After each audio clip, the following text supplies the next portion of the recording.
So to add your supplier, you go to supplier. Now if you add this supplier, the way we found this supplier is under expense, but for customer it's under sales, because you sell to your customer, then you buy from your supplier. So under expense you see the supplier setup, then you click add new supplier. Add new supplier, same thing. Now assuming one of the biggest vendor you have is Microsoft, if these are your providers, so you come here, you enter Microsoft here. And we're also going to treat another scenario when we get to exchange rates, where you have people you buy from and you pay them in dollars, or you have customers that you receive from in dollars. That will be under exchange rate. So let's talk about the setup. Now under Microsoft, you see opening balances. It's already there. Now opening balance is asset when 31st of July. So you come down to 31st of July. Opening balance. So you enter the opening balance. So assuming we have this as an opening balance, we'll put it here. So 2.3 million naira. You enter the opening balance. Now if there's any additional information about this vendor or supplier, like I said, you can always add their email address, phone number. Now the advantage of adding email addresses to customer is that if you want to start sending invoices to customer via mail, so you need to enter their email addresses and all that. I think we didn't discuss that. Let me go back to customer and verify that. Some clients will tell me, like a travel agency that would like to send their clients invoices via mail, because they may not be in Nigeria and all that. So what they do is, at the point of setting up their clients, they always enter their email addresses, so that when you create an invoice, you will see send invoice. So you won't have to be entering the email. Yes. So when you send invoice and enter their email address, system will send that invoice as PDF to their email addresses, which will include your company name, your logo, and all that. So that saves you that cost of printing invoices and all that, and it's better. But sometimes you, like here now, sometimes there are situations where we might not want to send the email to the customer yet. Okay. We want to send it to maybe one of our bosses to first of all go through the stuff and everything. So we'll have to erase the email that we find. That's the customer email, and enter your boss email first. Fine. So you send it to him and he will review it. If it's okay, you can forward it to him. I don't know. Instead of using boss email, which eventually we have to send to the customer, why not just, I don't know, it says okay, the invoice will be generated from QuickBooks. Sending the something internal, then just maybe the email will still be there. It says the one that we sent to the boss, there's something in the what I would have asked is, does the boss has an access to the system? We have an access to the system. Does the username as an admin? Because what I expect to do is you need to have an access to the system first. So if you have an access to the system, you can always use a report called Open Invoices. Open Invoices will show you all the invoices you have created and they are yet to pay. So you can probably review the transactions on the invoice and all that, and then send back to you.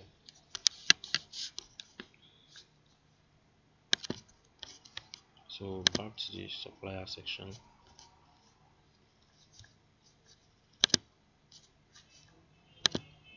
So to add another supplier to, let's say we have another key, let's just use this Cyber Security Limited as another supplier. Then opening balances, which will be asset 31st of July. You click save. Now before we enter the transaction for the credit, let's see how the system will display all that we've entered so far. That's from the customer section to the supplier section and all that. You can see, mere clicking the report section, you will see what the system is showing you. Now here, if you go to this, under this search box here, you click here, you can go to customers balances summary. When you click customer balance summary, this is the last part of our training, just for you to see how the system is picking the transactions we're entering. You can see these are the 4 customers we have entered so far and all that. You can always customize this report, edit the header. Then if you go back to the report again, you can also do for your suppliers too. If you go back down to supplier, you can see that we have a lot of reports you can check. The supplier balance summary too. You can see to show us your suppliers and all that. So you can also drill down by dates, depending on the period that you want to check. And all that. So, but when we get to the report section, I'll explain that better. So, to add your supplier, like I said, you go to supplier. Oh, we didn't save the Microsoft. We didn't save the Microsoft. Yes, let me go back again and add it. Microsoft. Enter the balance here. 240. Assets. 31st of July. Then we'll save the transaction here. So if we go back, so you can see we have Cybersecurity Limited and Microsoft. So two overdue for the customer. The reason it's showing overdue is because we are backdating that. So by the time we pay off and all that, and to make this payment, you don't have to leave this window. At the front here, you'll see make payments. Anytime you want to pay, you have that set up here. So now, if it's a supplier that you've already paid before, you pay the person 10 million ahead of their supply, but they have to pay you, and you also want to track that. All you need to do is you go to new supplier, then enter the name of the supplier.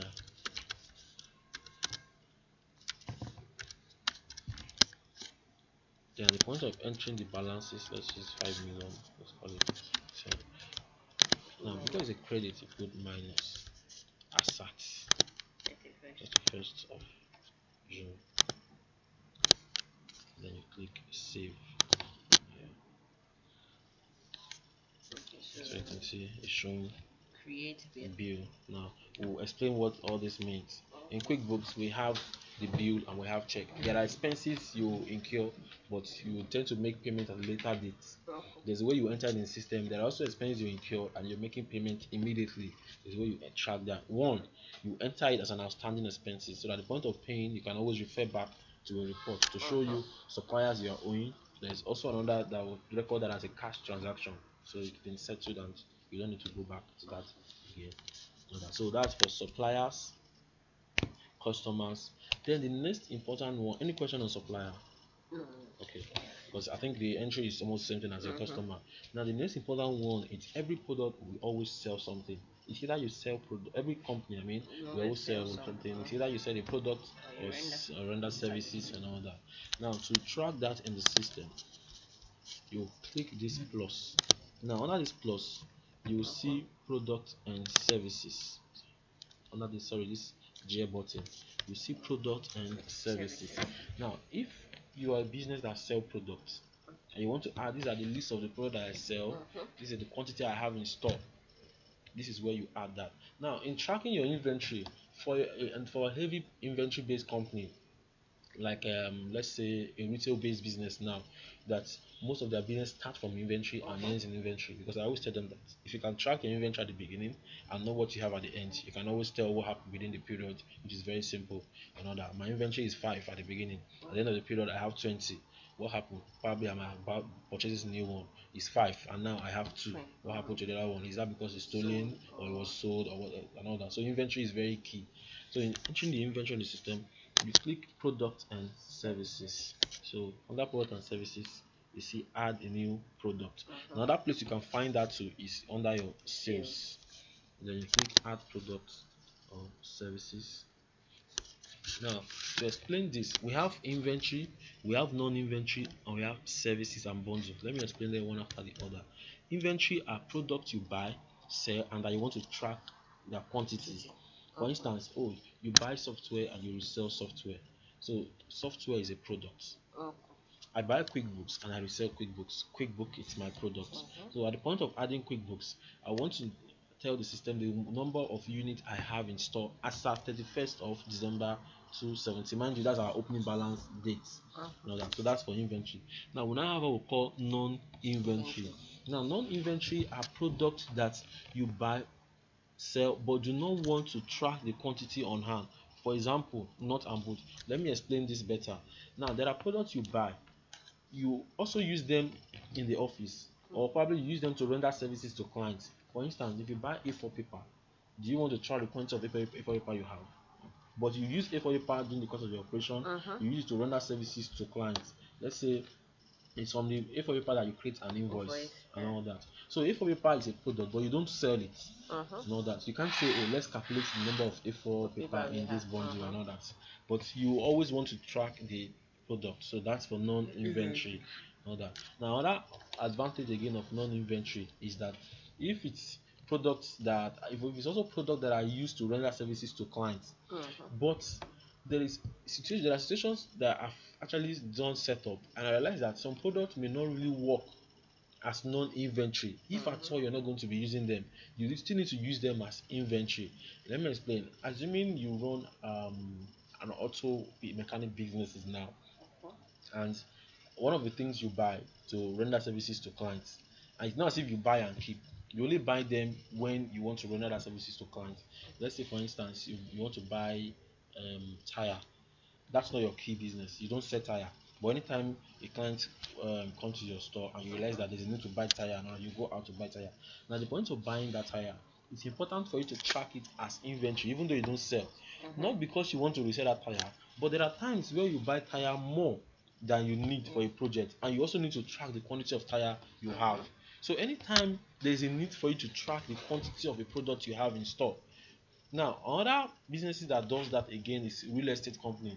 We don't buy cement, we don't buy blocks to build to sell.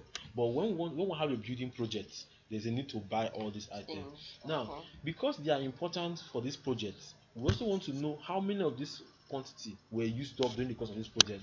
And if there's an excess, we also want to keep them, so that if we have other projects to do, we can always use that material for them. But that's not our core business. Our business is real estate and all that, but we don't sell.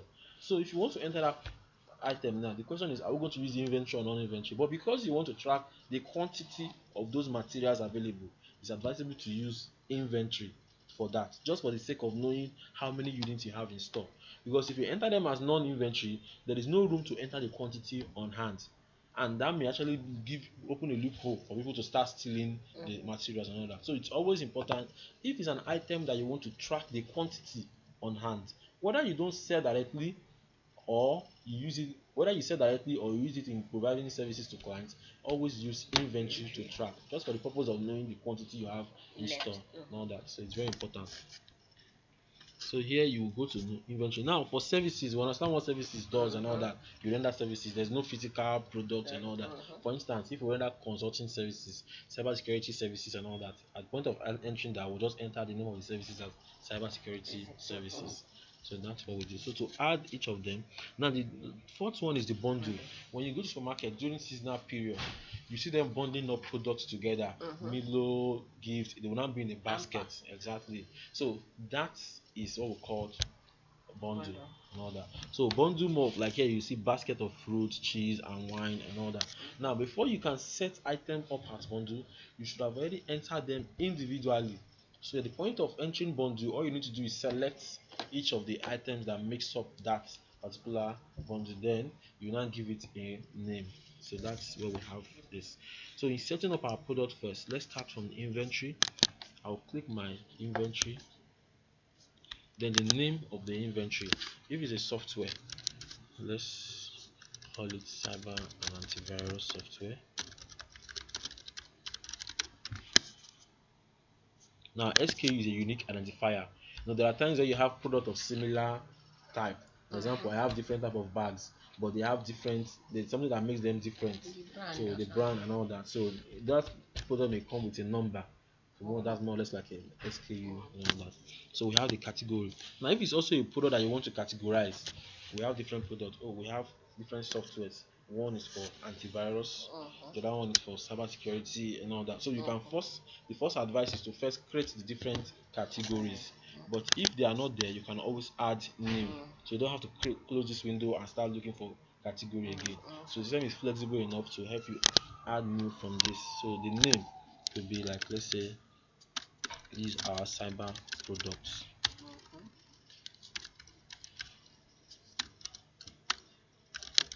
Then you click save here. Now we've added it. Now you can see initial quantity on hand.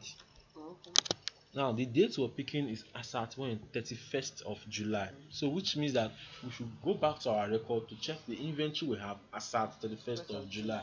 Assuming you want to pick today's date, maybe that's what we're picking to 21st. That means our customer balances, our payable balances should be as at today. Then for us to enter the quantity on hand, you now instruct the store person or the person in charge of the store to do a count. So how many units of this item do we have now? But most times I would advise, do not enter your balances as in a day where transaction is still going on. Like example, if you want to do a setup now, I won't advise you to enter today because there are things that may happen today. So it's always advisable, if you want to use today's balance, then do it tomorrow. So you can always see all that happen tomorrow. Another reason again is that if you pick your bank balances and say, oh, I have 12 million in the bank, what if something happens at the end of today? Know that, what would you do? So it's always important that whatever date you choose, let it be a date that's already closed already. So you can always pick. Fine, you can use yesterday if it's during the week and all that.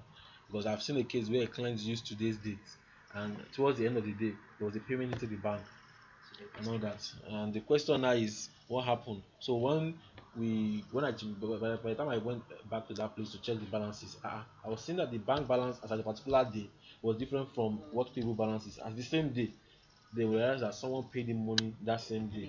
So it would have been better to use the close of the previous day, so that what happened today will be entered as a transaction. So initial cost on hand. So if you have 20, you enter 20. Then assets when 31st of July. 31st of July. Now, reorder point for some inventory company, reorder point is a way to control the stock that you have. You don't want to run out of stock. You want the system to alert you when your stock has reduced to a certain level. So you can always enter our reorder point, but it's optional.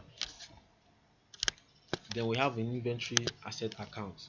Now, you might have different categories of product. There are two ways to do that. We have generally to classify it as inventory.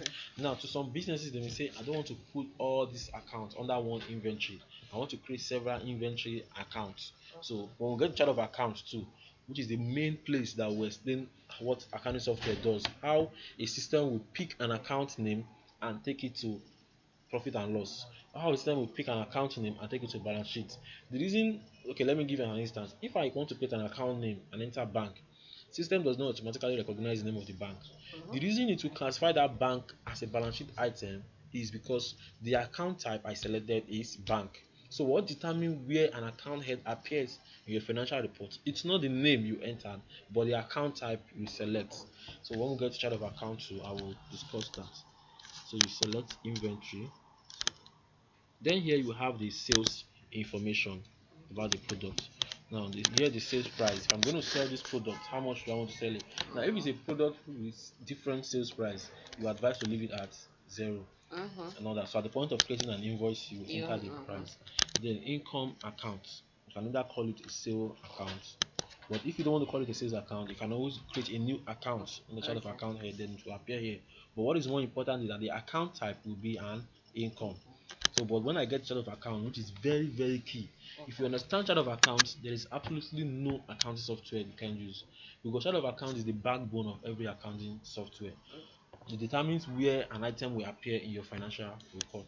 So under purchase information too, now the cost, though you may not enter sale, but I always advise that you enter the costs if it's a product based.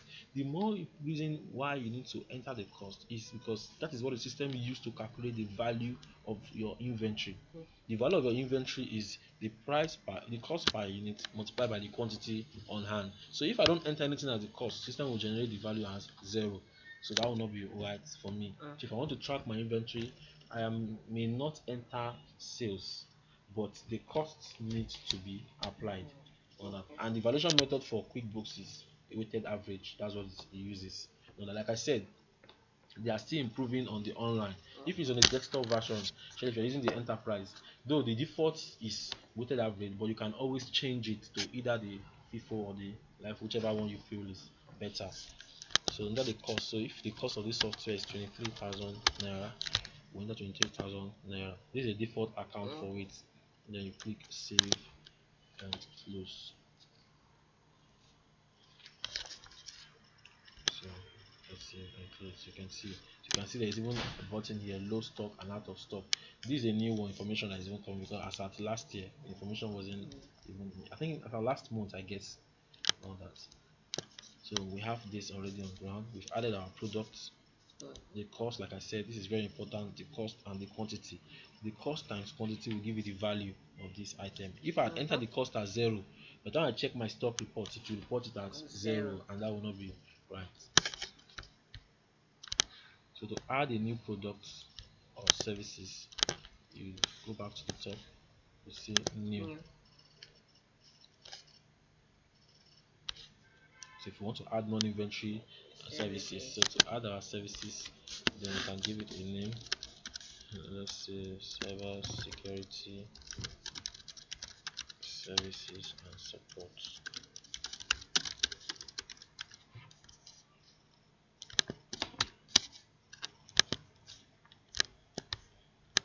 Then I can classify it as cyber product, or if I want to classify it as services, I can then go to add new, then I'll call it IT services, then click save here.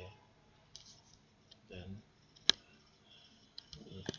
you can see the difference between the first one and the second one.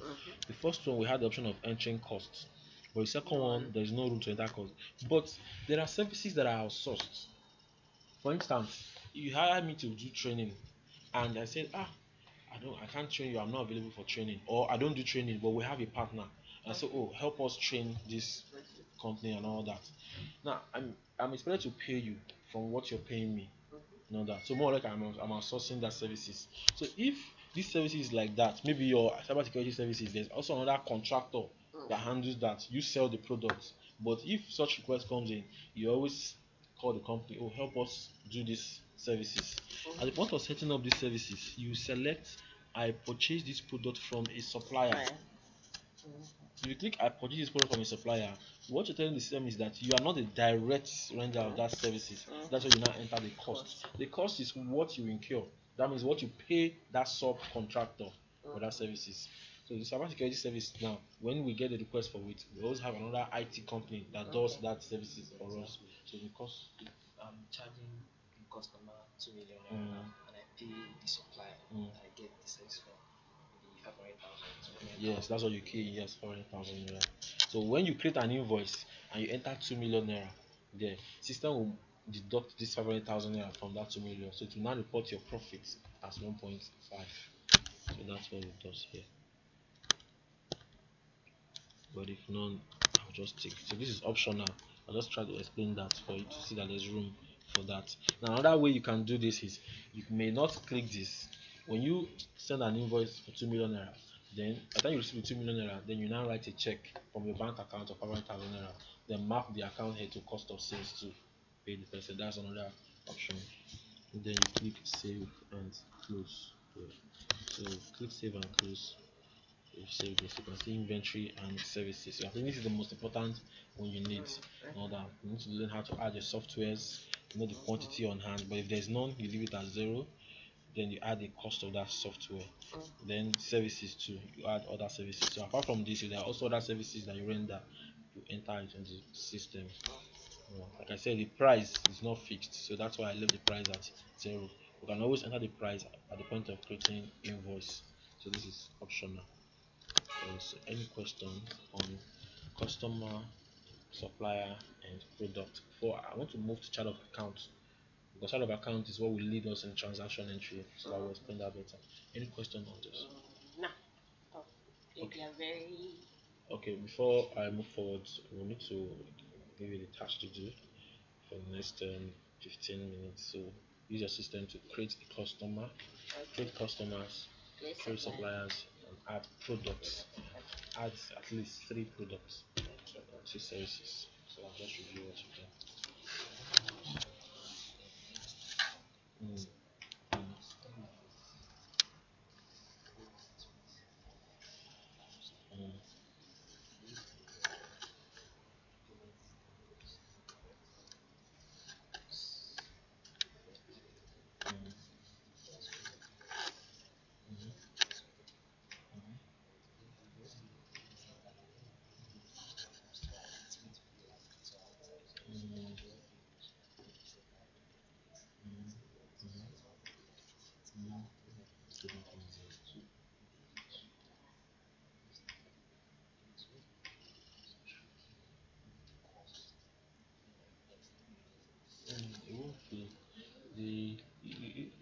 if the customer is paying per day, right, then your commission, which you pay the client 40% of what the client is going to pay.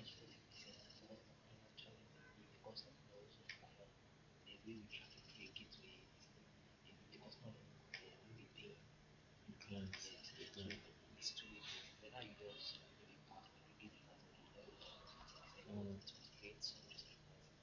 I think no, including all cost there is optional. To some businesses, it's always not advisable to include the cost. Yes, what you can do at that point is that you can always yes, that's what you can do. Yes, yeah, that's the best.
Mm,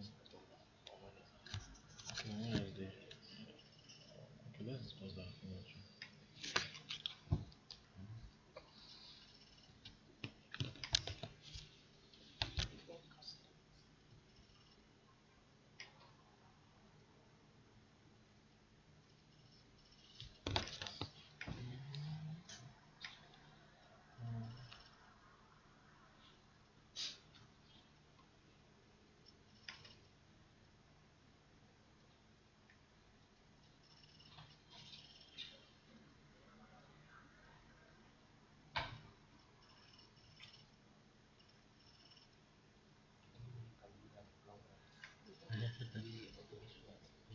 Thursday.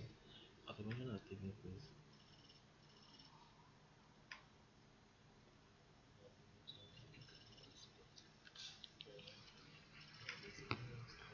Mm,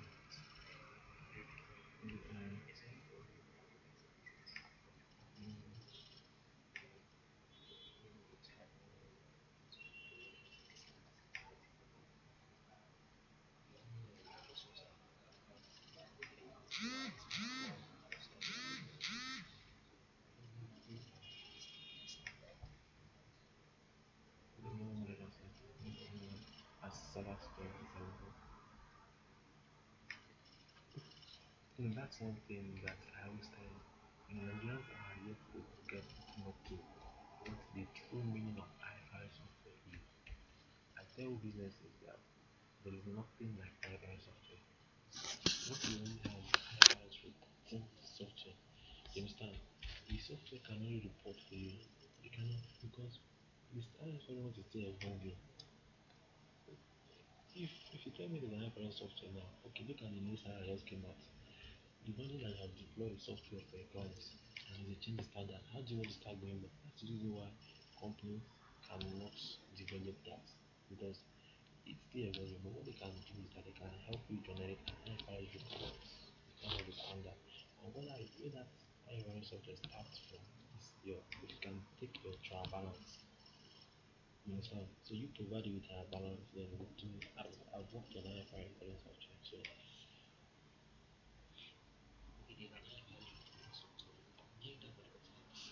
Um, Sorry, I want to ask you a question. okay. In case you want to like edit the particular one, like this one now, maybe you made a mistake in figure or something. Just double click on Then, it. yeah, but You double click on that bill. Let's see what comes up. This is it. okay. Yeah, but in doing the editing, though it's not really advisable. That's why before you save any transaction in QuickBooks, you always advise to review before saving. Okay. There are organizations that are very strict in